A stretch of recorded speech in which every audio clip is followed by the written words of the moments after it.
Hello everyone, हम class 7th science NCERT को study कर रहे हैं और आज के इस वीडियो में हम इस बुक का चैप्टर नंबर 11 जिसका टाइटल है जंतुओं और पादप में परिवहन, इसके बारे में डिस्कस करेंगे। तो चलो स्टार्ट करते हैं। चैप्टर को स्टार्ट किया है कुछ बेसिक बातों के साथ में कि सभी जीवों को जीवित रहने के लिए भोजन, जल और ऑक्सीजन की आवश्यकता होती है। तो इन सभी पदार्थों को शरीर के विभिन्न अंगों तक पहुंचाना होता है। साथ ही शरीर के अंगों में कुछ अपशिष्ट पदार्थों का निर्माण हो जाता है।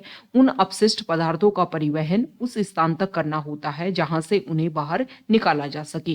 तो अब क्वेश्चन ये उठता है कि यह सब कैसे संभव हो पाता है कि आवश्यक पदार्थों को अंगों तक पहुंचाना और अंगों में जो अपशिष्ट पदार्थ बने हैं उनको उस स्थान तक लेकर के आना जहां से उन्हें बाहर निकाला जा सके।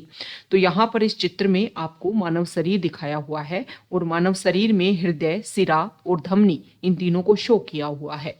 तो मानव शरीर में हृदय और रक्त वाहिनियां संयुक्त रूप से परिसंचरण तंत्र का निर्माण करती हैं। तो इस चैप्टर में हम ये डिस्कस करेंगे कि पादपों में और जंतुओं में पदार्थों का परिवहन जो है वो किस तरीके से होता है और इन सभी में इंपॉर्टेंट रोल प्ले करता है परिसंचरण तंत्र। तो इस चैप्टर में हम डिस्कस करने वाले हैं परिसंचरण तंत्र के बारे में। परिसंचरण तंत्र के अलग अलग जो अंग है या अलग अलग पार्ट है, उसमें सबसे पहले हम डिस्कस करेंगे रक्त के बारे में। कि देखो, जब हमारे शरीर पर कोई चोट लगती है तो आप सभी को पता है कि खून जो है, रुधिर जो है, रक्त जो है वो बहने लग जाता है। तो क्वेश्चन ये उठता है कि रक्त क्या होता है। रक्त वह तरल पदार्थ है या फिर वह द्रव है जो रक्त वाहिनियों में प्रवाहित होता है।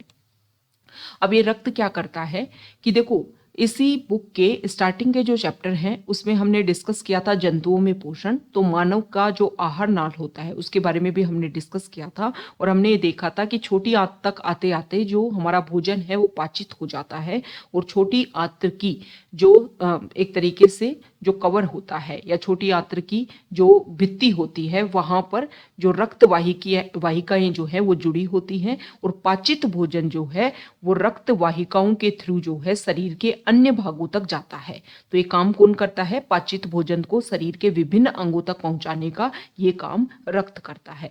साथ ही रक्त जो है वो फेफड़ों से ऑक्सीजन, इसी बुक का जो लास्ट चैप्टर है, चैप्टर नंबर 10, उसमें हमने डिस्कस किया था श्वसन तंत्र के बारे में कि किस तरीके से हम अंतः श्वसन करते हैं, किस तरीके से उच्च श्वसन करते हैं। तो अंतः श्वसन के टाइम में आप सभी ने और हमने ये डिस्कस किया कि ऑक्सीजन को हम लेते हैं, हमारे फेफड़ों में भरते हैं, तो फेफड़ों से ऑक्सीजन को रक्त जो है वो ही शरीर की कोशिकाओं तक लेकर के जाता है। ओके। रक्त शरीर में से अपशिष्ट पदार्थों को निकालने के लिए उनका परिवहन भी करता है। मतलब रक्त जो है इंपॉर्टेंट रोल प्ले करता है। रक्त हमारे पचे हुए भोजन को, साथ ही साथ ऑक्सीजन को हमारे शरीर के विभिन्न अंगों तक, कोशिकाओं तक पहुंचाता है और उन कोशिकाओं में जो अपशिष्ट पदार्थ बनते हैं उनका परिवहन करता है उस स्थान तक जहां से उनको बाहर निकाला जा सके। तो ये बात समझ में आ गई कि रक्त जो है वो हमारे लिए बहुत ज्यादा इंपॉर्टेंट है। अब रक्त जो है वो विभिन्न पदार्थों को किस प्रकार ले जाता है ये हम डिस्कस करेंगे। देखो, रक्त एक द्रव है जिसमें विभिन्न प्रकार की कोशिकाएं जो हैं पाई जाती हैं। रक्त का जो तरल भाग होता है उसको प्लाज्मा बोलते हैं। बहुत बार रक्त का जो संगठन है इसको लेकर के भी क्वेश्चन आ जाता है। रक्त में एक प्रकार की कोशिका होती है लाल रक्त कोशिकाएं। ये जो लाल रक्त कोशिकाएं जो होती हैं इनमें एक लाल वर्णक होता है जिसको बोलते हैं हीमोग्लोबिन। अब जो हीमोग्लोबिन होता है, देखो, फेफड़ों से ऑक्सीजन को रक्त लेता है तो ये हीमोग्लोबिन ऑक्सीजन को अपने साथ में संयुक्त करके शरीर के विभिन्न अंगों में और अंततः सभी कोशिकाओं तक परिवहन करता है। तो जब शरीर में, ब्लड में हीमोग्लोबिन की कमी होगी तो क्या होगा? शरीर की जो कोशिकाएं हैं उन तक कुशलतापूर्वक ऑक्सीजन जो है वो नहीं पहुंच पाएगा। तो हीमोग्लोबिन की उपस्थिति जो है रक्त में, उसकी वजह से ही रक्त का रंग लाल होता है। ये आपको ध्यान में रखना है क्योंकि हीमोग्लोबिन लाल वर्णक होता है। तो हमारा जो खून है वो लाल रंग का है, किसकी वजह से? हीमोग्लोबिन की वजह से।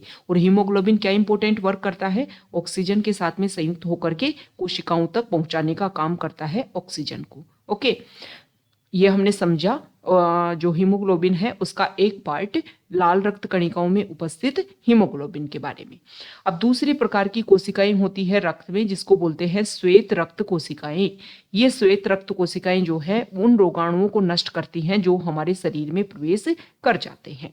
ओके, तो यहाँ पर एक एग्जाम्पल दिया कि बूजो जो है खेलते खेलते नीचे गिर गया, घुटने में चोट आई, खून बहने लग गया, लेकिन कुछ टाइम बाद देखते हैं कि खून का गहरे लाल रंग का एक थक्का जम गया। तो ये थक्का जो है वो किस प्रकार से जमता है, तो देखो रक्त का थक्का बन जाना उनमें से एक अन्य प्रकार की कोशिकाओं की उपस्थिति के कारण होता है, जिसको बोलते हैं प्लेटलेट्स। ब्लड में जो प्लेटलेट्स अवेलेबल होते हैं, पट्टिकाणु जो अवेलेबल होते हैं, उसकी वजह से रक्त का थप्पा जम जाता है। और रक्त का थक्का जमना बहुत ज़्यादा जरूरी है, नहीं तो ब्लड अगर बहना नहीं रुकता है तो उसकी वजह से प्रॉब्लम हो जाती है और डेथ तक भी हो जाती है। तो बॉडी में प्लेटलेट्स की भी अवेलेबिलिटी होनी चाहिए, जिससे अगर चोट भी लगती है तो कुछ टाइम के बाद में ब्लड जो है वो अपने आप को खुद से ही बहना रोक दे। अब हमने डिस्कस कर लिया रक्त के बारे में। अब हम बात करेंगे रक्त वाहिनियां, जिसमें से रक्त बहता है। देखो जो हमारा शरीर है उसमें विभिन्न प्रकार की रक्त वाहिनियां होती हैं, जो रक्त को शरीर में एक स्थान से दूसरे स्थान तक ले जाती हैं। अंतःशोषण के टाइम, अंतःशोषण क्या होता है, इनहेल, जब हम ऑक्सीजन को फेफड़ों में भरते हैं। ओके, और इस टाइम जो हमारी रिब्स हैं, पसलियां जो है ऊपर की तरफ और डायफ्राम जो है वो नीचे की तरफ गति करता है। अंतःशोषण के टाइम में ऑक्सीजन की ताजा आपूर्ति फेफड़ों को भर देती है और रक्त इस ऑक्सीजन का परिवहन शरीर के अन्य भागों में करता है। ओके, साथ ही रक्त जो है वो कोशिकाओं से जो कार्बन डाइऑक्साइड सहित अन्य अपशिष्ट पदार्थों को भी ले जाता है। इस रक्त को वापस हृदय में लाया जाता है, जहां से इन्हें फेफड़ों में ट्रांसफर कर दिया जाता है। तो फेफड़ों से कार्बन डाइऑक्साइड बाहर निकाल दी जाती है, जैसा कि इसी बुक के चैप्टर नंबर 10 में हमने पढ़ा था। तो शरीर में दो प्रकार की रक्त वाहिनियां पाई जाती हैं, एक होती है धमनी और एक होती है सिरा। धमनी होती है आर्टरी और सिरा होती है वेन। ओके, देखो धमनियां ये इंपॉर्टेंट है, दोनों के जो काम है ना वो बिल्कुल अलग अलग है, इंपॉर्टेंट है। धमनियां क्या करती हैं, हृदय से ऑक्सीजन समृद्ध रक्त को शरीर के भागों से में ले जाती है। मतलब हृदय से जो रक्त निकल रहा है उसको बाहर निकालने का काम जो है उसमें हेल्प कौन करती है, धमनी करती है। ओके, चूंकि रक्त प्रवाह तेजी से और अधिक दाब पर होता है, अतः धमनियों की जो भित्तियां हैं, धमनियों की जो दीवार है वो मोटी और प्रत्यास्थ होती है। प्रत्यास्थ मतलब कि अगर दाब ज्यादा है, बीपी ज्यादा हो गया, ब्लड प्रेशर ज्यादा है, तो एक तरीके से वो थोड़ा सा फैल जाती है। ओके, प्रत्यास्थ मतलब इलास्टिसिटी। तो यहाँ पर बताया हुआ है कि किस तरीके से धमनी अपना काम करती है। उसके बाद में यहाँ पर नाड़ी स्पंद के बारे में बताया हुआ है, जिसको हम बोलते हैं नब्ज। तो यहाँ पर कलाई पर इस तरीके से आप अपनी नब्ज जो है उसको देख सकते हो कि 1 मिनट में कितनी बार स्पंदन होता है। ओके, और ये नाड़ी स्पंद जो है वो किसके कारण होता है, धमनियों में प्रवाहित हो रहे रक्त के कारण ये होता है नाड़ी स्पंद। ओके, यहाँ पर बताया गया है कि प्रति मिनट स्पंदों की जो संख्या होती है वो स्पंदन दर कहलाती है। विश्राम की अवस्था में एक स्वस्थ व्यक्ति जो है वो 1 मिनट में 72 से 80 बार स्पंदन करता है। इसके अलावा बोला गया है कि आप अपने शरीर के अलग अलग भागों में देखिए कि कौन कौन से शरीर के कौन कौन से भाग से आपको नाड़ी स्पंदन का अनुभव हो सकता है। तो यहाँ पर ये इंपॉर्टेंट बात बताई गई, धमनी के बारे में हमने पढ़ लिया। अब हम पढ़ेंगे सिराओं के बारे में। ओके, वे रक्त वाहिनियां जो कार्बन डाइऑक्साइड समृद्ध रक्त को शरीर के सभी भागों में वापस हृदय में ले जाती है। मतलब शरीर के अलग अलग अंगों में जो कार्बन डाइऑक्साइड बनी, जो एक तरीके से अपशिष्ट पदार्थ है जिसको बाहर निकालना जरूरी है, तो उस कार्बन डाइऑक्साइड समृद्ध रक्त को वापस एक तरीके से जो सिरा है वो लेकर के आती है और हृदय में इसको ला करके डिपॉजिट कर देती है। इसको बोलते हैं सिराई। सिराओं की जो भित्तियां हैं वो अपेक्षाकृत पतली होती हैं। सिराओं में ऐसे वाल्व होते हैं जो रक्त को केवल हृदय की ओर प्रवाहित होने देते हैं। ओके, तो यहाँ पर हमने इंपॉर्टेंट फैक्ट देख लिए। अब यहाँ पर बताया हुआ है कि धमनियां जो हैं एक समय के बाद में छोटी छोटी वाहिनियों में विभाजित होती दिखाई देती हैं। ऊतकों में पहुंचकर ये जो है वो पुनः अत्यंत पतली नलिकाओं में विभाजित हो जाती हैं, जिन्हें केशिकाएं कहते हैं। केशिकाएं जो है वो पुनः मिलकर सिराओं को बनाती है और रक्त को हृदय में ले जाती है। अब यहाँ पर ये जो इमेज है ना, ये आप देखिए, इसमें दो गलत तरीके से यहाँ पर वर्ड लिखे हुए थे। यहाँ पर धमनी आएगा जो हृदय से बाहर निकालती है ऑक्सीजन युक्त ब्लड को, वो होती है धमनी। और जो यहाँ पर कार्बन डाइऑक्साइड युक्त रक्त को वापस हृदय में लेकर के जाती है उसको बोलते हैं सिरा। तो ये आप अपने चेंज कर लेना अपने बुक में। इंग्लिश मीडियम की जो बुक है उसमें सही है, हिंदी मीडियम में मिसप्रिंट हो रखा है। ओके, अब यहाँ पर हम दो इंपॉर्टेंट टर्म देखेंगे, एक देखेंगे फुफ्फुस धमनी और एक देखेंगे फुफ्फुस सिरा। तो हमने क्या डिस्कस किया कि देखो जो ब्लड है उसको वापस हृदय में लाने का काम करता है सिरा। तो यहाँ पर फेफड़ों से ब्लड को कहाँ लाया जा रहा है, हृदय में लाया जा रहा है। ओके, ऑक्सीजन लेकर के आ रहा है और अपने यहाँ पर लेकर के आ रहा है हृदय में। तो ये होती है फुफ्फुस सिरा, ये आपको ध्यान में रखना है। और हृदय से बाहर निकालने का जो काम है वो धमनी का है। तो यहाँ पर हृदय से जो कार्बन डाइऑक्साइड युक्त जो रक्त है उसको लेकर के यहाँ पर निकाला जा रहा है, तो ये फुफ्फुस धमनी, धमनी मतलब ब्लड को हृदय से बाहर निकाला जा रहा है तो धमनी काम करेगी, और ब्लड को हृदय में वापस लाया जा रहा है तो सिरा काम करेगी। ये आपको ध्यान में रखना है। तो इस तरीके से आप ये दोनों चीजें जो है ना वो एक दूसरे के अल्टरनेट है, अलग है। यहाँ पर सिरा जो है लेकिन फुफ्फुस धमनी आएगी जब हृदय से बाहर निकाल करके फेफड़ों में जाएगा कार्बन डाइऑक्साइड युक्त रक्त। ओके, तो ये कुछ चेंजेस हैं, ये आपको ध्यान में रखने हैं। इन दोनों को आप एक तरीके से एक बार रिव्यू करोगे ना, अच्छे से समझोगे धमनी और सिरा का जो मेन ऑब्जेक्टिव है, मेन काम है, तो ये आपको अच्छे से समझ में आ जाएंगी। ओके, तो ये इमेज जो है वो आपके लिए इंपॉर्टेंट है। यहाँ पर बताया हुआ भी है, जैसे क्वेश्चन पूछा है बूजो ने कि धमनी जो है वो सदैव ऑक्सीजन समृद्ध रक्त ही ले जाती है। ओके, लेकिन यहाँ पर जो है वो फुफ्फुस धमनी, फुफ्फुस धमनी जो है उस वो लिखा हुआ है किसके लिए कि हृदय से कार्बन डाइऑक्साइड युक्त रक्त को बाहर निकाला जा रहा है, तो फुफ्फुस धमनी लेकर के जा रही है फेफड़ों तक। तो पहेली ने यहाँ पर आंसर दिया है कि फुफ्फुस धमनी जो है हृदय से रक्त को ले जाती है, इसलिए इसे सिरा नहीं बल्कि धमनी कहते हैं। ओके, हृदय से बाहर रक्त को जो लेकर के जाएगा उसको धमनी बोलेंगे, इसलिए यहाँ पर फुफ्फुस धमनी का यूज किया गया है। और यह कार्बन डाइऑक्साइड समृद्ध रक्त को फेफड़ों में ले जाती है। फुफ्फुस सिरा ऑक्सीजन समृद्ध रक्त को फेफड़ों से हृदय में लाती है। नेक्स्ट है परिसंचरण तंत्र का पार्ट है हृदय। हृदय जो है वो हमारा वो अंग है जो रक्त द्वारा पदार्थों के परिवहन के लिए पंप के रूप में कार्य करता है और निरंतर धड़कता रहता है। ठीक है, तो आप एक ऐसे पंप की कल्पना करो जो कई वर्षों तक बिना रुके काम करता रहता है। बिल्कुल असंभव लगता है, लेकिन हमारे शरीर में जो हृदय है वो रेगुलर पूरे जीवन भर बिना रुके रक्त को पंप करने का कार्य करता रहता है। हृदय के बारे में कुछ और बेसिक बातें बताई हुई हैं कि हृदय वक्ष गुहा में स्थित होता है, जिसका निचला सिरा थोड़ा बाईं ओर झुका रहता है। आप अपनी अंगुलियों को भीतर की ओर मोड़कर अपनी मुट्ठी बनाओ अपने हाथ की, और जितनी आपकी मुट्ठी का साइज है उतने आपका हृदय है। अपने हृदय का आमाप जो है वो लगभग आपकी मुट्ठी के बराबर होता है। यदि हृदय में, यहाँ पर क्वेश्चन किया गया है कि हृदय में देखो हमने डिस्कस किया कि हृदय में क्या आता है, ऑक्सीजन युक्त ब्लड भी आता है और कार्बन डाइऑक्साइड युक्त ब्लड भी आता है, तो दोनों आपस में मिल जाएं तो क्या परेशानी होगी। तो यहाँ पर बता रखा है कि ऐसी स्थिति उत्पन्न नहीं होगी, क्योंकि हृदय जो है वो 4 कक्षों में बटा होता है। ऊपरी 2 कक्ष जो है आलिंद कहलाते हैं और निचले 2 कक्ष निलय कहलाते हैं। कक्षों के बीच का विभाजन दीवार ऑक्सीजन समृद्ध रक्त और कार्बन डाइऑक्साइड समृद्ध रक्त को परस्पर मिलने नहीं देती है। ये यहाँ पर इस तरीके की जो है वो दीवार बनी हुई है, जिसकी वजह से जो ब्लड है वो आपस में नहीं मिल पाते हैं, ऑक्सीजन समृद्ध और कार्बन डाइऑक्साइड समृद्ध। ओके, तो यहाँ पर ये इंपॉर्टेंट बातें हमने डिस्कस कर ली। इसके बारे में यहाँ पर बताया हुआ है कि इस इमेज के थ्रू जो है वो आप समझ सकते हो कि किस तरीके से फेफड़ों से जो है वो रक्त, फेफड़ों से रक्त जो है यहाँ पर एरो के थ्रू हमको बताया हुआ है कि हृदय से फेफड़ों में और वापस हृदय में रक्त के प्रवाह की जो दिशा है वो यहाँ पर दिखाई दी हुई है। तो ये इमेज हमारे लिए इम्पोर्टेंट है। और इसके बाद में हृदय स्पंद की बात की गई है कि देखो हृदय के कक्ष की भित्तियां पेशियों की बनी होती है। ये पेशियां लयबद्ध तरीके से संकुचन और विश्रांति करती हैं। तो लयबद्ध संकुचन और उसके बाद होने वाली लयबद्ध विश्रांति दोनों मिलकर के हार्ट बीट कहलाती है, हृदय स्पंद कहलाती है। हृदय का जो स्पंदन है वो जीवन के हर क्षण भर होता रहता है। यदि आप अपने वक्ष की बाईं तरफ हाथ रखें तो आपके जो हृदय स्पंदन मतलब जो धड़कन है उसको आप महसूस कर सकते हो। और डॉक्टर जो हैं वो स्टेथोस्कोप नामक यंत्र से इसका उपयोग करते हैं और स्टेथोस्कोप नामक यंत्र से हृदय स्पंदन को जांचते हैं।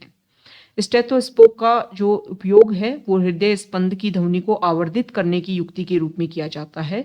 स्टेथोस्कोप के एक सिरे पर चेस्ट पीस लगा होता है जिसमें संवेदनशील डायफ्राम होता है। दूसरे सिरे पर 2 ईयर पीस लगे होते हैं जो एक नली द्वारा चेस्ट पीस से जुड़े होते हैं।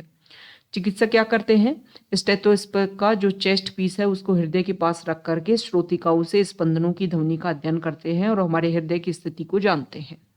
तो यहाँ पर कुछ एग्जाम्पल दिए हुए हैं कि आप तेज गति से दौड़ते हैं तब आप अपने हृदय स्पंदन को जांपिए, नॉर्मल है तब अपने हृदय स्पंदन को एक तरीके से पता लगाइए। ओके।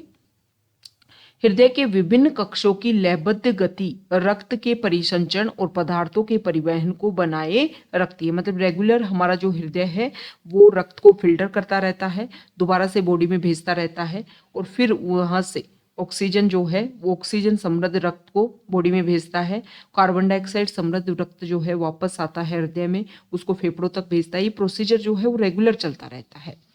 रक्त परिसंचरण की खोज जो है वो विलियम हार्वे ने 1578 से 1657 तक इनका जीवन काल रहा। इन चिकित्सक ने इसकी खोज कर ली थी, लेकिन उन दिनों यह मान्यता थी कि रक्त शरीर की वाहिनियों में दोलन करता रहता है। इस मत के लिए हार्वे का उपहास किया गया, मजाक उड़ाया गया और उन्हें परिसंचारी कहा जाता था, सर्कुलेटर। उनके अधिकांश रोगियों ने उनसे उपचार कराना बंद कर दिया, लेकिन हार्वे की मृत्यु जब हुई तो उनके परिसंचरण के बारे में उनके विचार को जीव विज्ञानी तथ्य के रूप में मान्यता मिल गई थी। तो यहाँ पर ये इंपॉर्टेंट फैक्ट हमने डिस्कस कर लिए कि ब्लड के थ्रू जो है वो हम जो भी इंपॉर्टेंट पदार्थ हैं उनको पहुंचाते हैं हमारे अंगों तक, और वहां पर जो अपशिष्ट पदार्थ हैं उनको वापस लेकर के आते हैं उन स्थानों तक जहां से उनको बाहर हम निकाल सकें। तो यहाँ पर क्वेश्चन ये उठता है कि स्पंज और हाइड्रा जैसे जंतु हैं उनमें भी क्या परिसंचरण तंत्र पाया जाता है? तो इनमें परिसंचरण तंत्र नहीं पाया जाता है। जिस जल में वहां वो लोग ये रहते हैं स्पंज और हाइड्रा, वहीं उनके शरीर में प्रवेश करके वो जल जो है ना, पानी जो है उनके शरीर में प्रवेश करता है और उसी पानी के थ्रू उनकी में भोजन और ऑक्सीजन की आपूर्ति कर देता है। जब जल बाहर निकालता है तो अपने साथ में कार्बन डाइऑक्साइड और अपशिष्ट पदार्थों को भी वो साथ में ले जाता है। अतः उन्हें परिसंचरण हेतु रक्त के समान तरल की आवश्यकता नहीं होती है। जिस तरीके से ह्यूमन बॉडी में जंतुओं में ब्लड की आवश्यकता होती है, वैसी स्पंज और हाइड्रा में आवश्यकता नहीं होती है। तो अब क्या करें? अब यहाँ पर ये हमने इंपॉर्टेंट बात डिस्कस कर ली। अब जंतुओं में उत्सर्जन, देखो अभी तक तो हमने देखा कि जो कार्बन डाइऑक्साइड जो है उसका उत्सर्जन हमने देखा।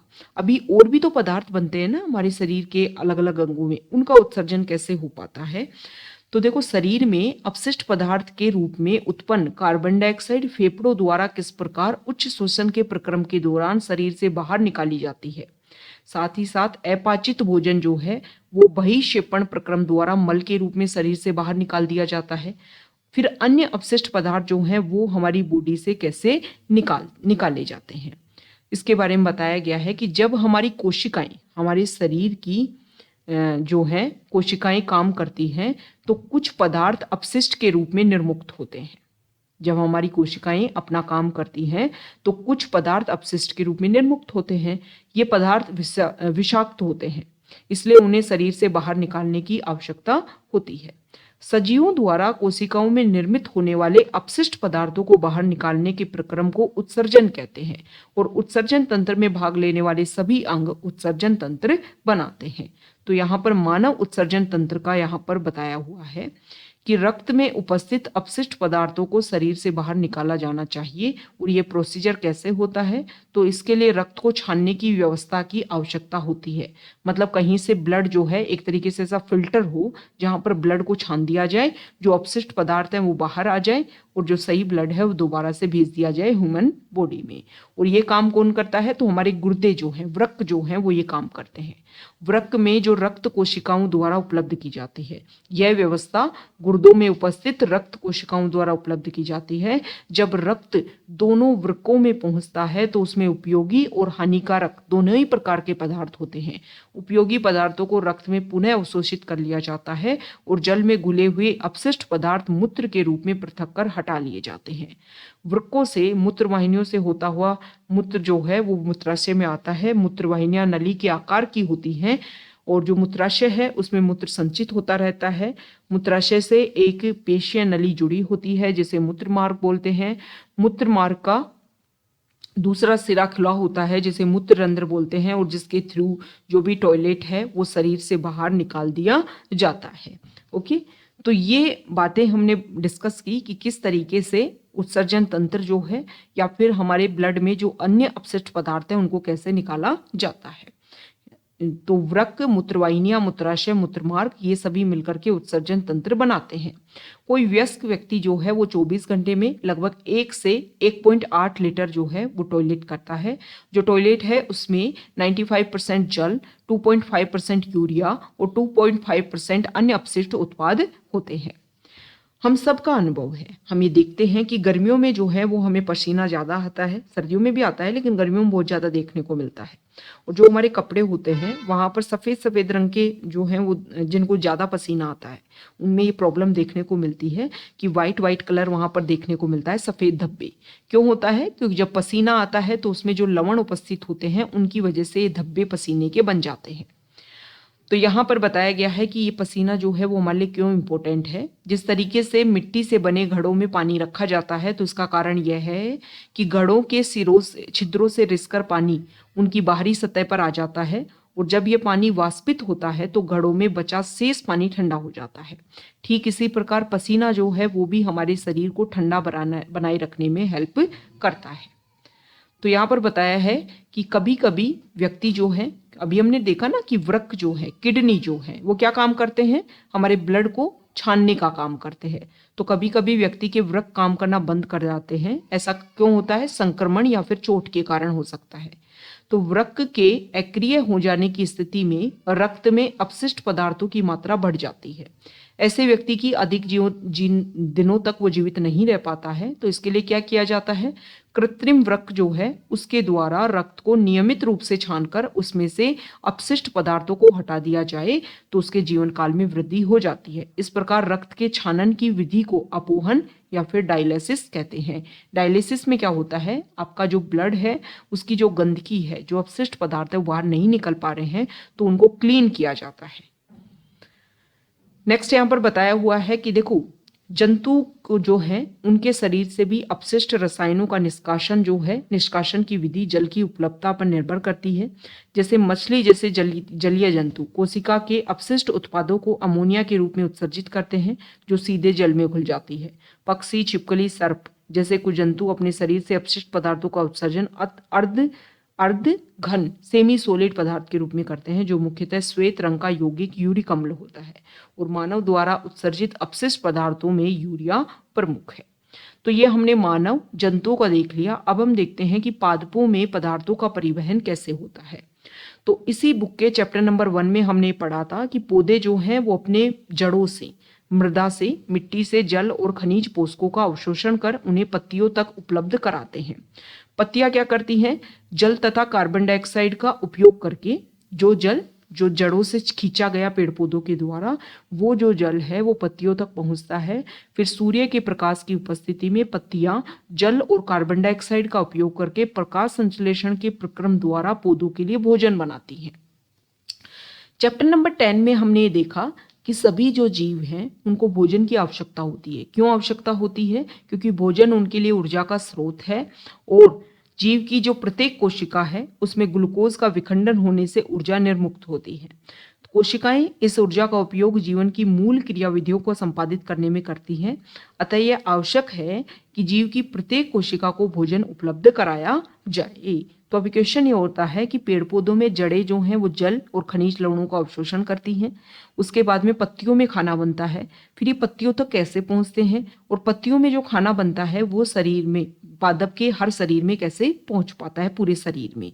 तो इसके बारे में ही हम यहाँ पर डिस्कस करेंगे कि पौधों के वे भाग जो भोजन नहीं बना सकते, पत्तियों द्वारा निर्मित भोजन उन्हें किस प्रकार प्राप्त होता है।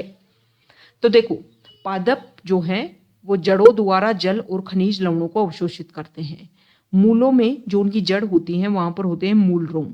मूल रोम जो है वो जल में घुले हुए खनिज पोषक पदार्थों और जल के अंतर्ग्रहण के लिए मूल के सतह क्षेत्रफल को बढ़ा देते हैं। मूल रोम मतलब जो जड़ों पर जो मूल रोम होते हैं वो मृदा कणों के बीच में उपस्थित जल के संपर्क में रहते हैं। अब ये जो जल है जिसको अवशोषित किया, खनिज लवणों को अवशोषित किया, वो पत्तियों तक कैसे पहुंचता है? तो पादपों में परिवहन तंत्र पाया जाता है। पादपों में भी, पादपों में मतलब पेड़ पौधों ने जड़ों से जो जल को और पोषक तत्वों को क्या किया? अवशोषित किया। उनको पत्तियों तक पहुंचाने के लिए पाइप जैसी संरचनाएं होती हैं और ये जो वाहिकाएं होती है ना वो विभिन्न कोशिकाओं की बनी होती हैं जो संवहन ऊतक बनाती हैं। ऊतक कोशिकाओं का वह समूह होता है जो किसी जीव में विशेष कार्य विशेष को संपादित करता है। तो जल और पोषक तत्वों के इस परिवहन के लिए पादपों में जो संवहन ऊतक होता है उसे जाइलम बोलते हैं। तो जाइलम जो है उसके थ्रू पेड़ पौधों में पानी, जल और खनिज लवण जो है उसको पत्तियों तक पहुंचाया जाता है। अब ये जाइलम क्या होता है? एक तरीके से नली जैसी संरचना होती है, उसका सतत जाल होता है जो मूलों को तने और शाखाओं के माध्यम से पत्तियों से जोड़ता है। इस प्रकार बना तंत्र पूरे पादप में जल का परिवहन करता है। मतलब जाइलम के थ्रू जल जो है वो पूरे शरीर में, पादप के शरीर में पहुंचता है। अब बात आती है कि पत्तियां खाना बनाती हैं, भोजन का संश्लेषण करती हैं, तो ये भोजन शरीर में, पादप के शरीर में कैसे पहुंचता है? सभी भागों में। तो इसके लिए भी एक संवहन ऊतक पाया जाता है जिसको बोलते हैं फ्लोएम। तो फ्लोएम के थ्रू जो है, जो खाना बनता है पत्तियों में, वो पेड़ पौधों के सारे शरीर में जो है पहुंचता है। तो इस तरीके से जाइलम और फ्लोएम जो है वो पादपों में पदार्थों का परिवहन करते हैं। यहाँ पर देखो ये प्रोसीजर बताया हुआ है कि इसके थ्रू जो है, ये स्काई कलर का जो एरो शो कर रखा है, इसके थ्रू जो है, मतलब ये है जाइलम, जल पहुंच रहा है, खनिज लवण पहुंच रहे हैं, और ये रेड कलर जो है ये है फ्लोएम, इसके थ्रू खाना जो है सभी जगह पहुंच रहा है। ओके, यहाँ पर वाष्प उत्सर्जन के बारे में बताया है कि पादप जो है वो वाष्प उत्सर्जन के प्रक्रम द्वारा बहुत अधिक जल निर्मुक्त करते हैं। पादप जो हैं पेड़ मृदा से, मिट्टी से खनिज, पोषक तत्व और जल को अवशोषित करते हैं। अवशोषित किया गया सारा जल पादप द्वारा उपयोग नहीं किया जाता है। पत्तियों की सतह पर कुछ रंध्र होते हैं जिनसे वाष्प उत्सर्जन के प्रक्रम द्वारा जल वाष्पित हो जाता है। पत्तियों से जल के वाष्पन से अभिकर्षण विकास होता है। जैसे कि यहाँ पर बताया हुआ है कि देखो, विशाल वृक्षों में बहुत अधिक ऊंचाई तक जल का अभिकर्षण जो है वो इसी प्रकार होता है। ओके, जल के वाष्प से जो खिंचाव है वो विकसित होता है। मतलब पत्तियों से वाष्पोत्सर्जन होगा तो नीचे से जो पानी है वो ऊपर की तरफ जो है एक तरीके से बढ़ने लग जाता है। जैसे कि स्ट्रो से हम क्या करते हैं, पानी को चूसते हैं। ओके, तो वाष्प उत्सर्जन जो है वो पादप को ठंडा रखने में भी सहायक होता है। तो ये हमने चैप्टर नंबर 11 को कंप्लीट किया है। अब इस चैप्टर की समरी को हम देख लेते हैं कि देखो, अधिकांश जंतु जो हैं उनके शरीर में प्रवाहित होने वाला रक्त शरीर की विभिन्न कोशिकाओं को भोजन और ऑक्सीजन का वितरण करता है। मतलब रक्त ही काम करता है कि जो हमारा पचित भोजन है उनको शरीर के विभिन्न अंगों तक पहुंचाना, कोशिकाओं तक पहुंचाना, और कोशिकाओं में बने अपशिष्ट पदार्थों को उन स्थानों तक लेकर के आना जहां से उनको बाहर निकाला जा सके। परिसंचरण तंत्र में हृदय और रक्तवाहिनियां होती हैं। मानव शरीर में रक्त धमनियां और सिराओं में प्रवाहित होता है तथा हृदय पंप की तरह काम करता है। रक्त में प्लाज्मा, आरबीसी, लाल रक्त कणिका, श्वेत रक्त कणिका और पट्टिकाणु होते हैं।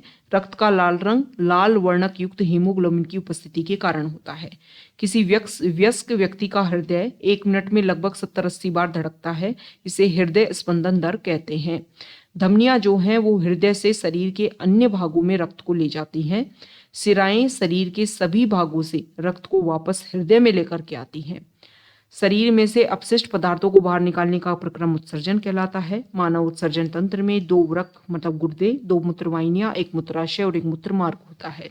लवण और यूरिया जल के साथ सफेद रूप में, स्वेद के रूप में, पसीने के रूप में शरीर से बाहर निकलता है। मछली अपशिष्ट पदार्थों को के रूप में अमोनिया उत्सर्जित करती है जो सीधे जल में घुल जाता है। पक्षी, कीट और छिपकली सेमी सॉलिड के रूप में यूरिक एसिड का उत्सर्जन करते हैं। पेड़ पौधे जो हैं वो जड़ों से जल और पोषक तत्व मृदा से अवशोषित करते हैं। पूरे पादप में जल के साथ पोषक तत्व जाइलम नामक संवहन ऊतक द्वारा ले जाए जाते हैं और पादप के विभिन्न भागों में भोजन जो है वो फ्लोएम नामक संवहन ऊतक के द्वारा होता है। वाष्प उत्सर्जन के दौरान रंध्रों से वाष्प के रूप में बड़ी मात्रा में जल का ह्रास होता है। वाष्पोत्सर्जन के कारण एक चूषण बल निर्मित होता है जिसके कारण जड़ों द्वारा मिट्टी से अवशोषित जल अभिकर्षित होकर तने और पत्तियों तक पहुंचता है। तो ये हमने चैप्टर नंबर कंप्लीट कर लिया 11। अगर आप यहाँ तक आए हैं, वीडियो आपको अच्छा लगा है तो प्लीज़ वीडियो को लाइक कर दीजिए, शेयर कर दीजिए और चैनल को सब्सक्राइब कर दीजिए। Okay, thank you.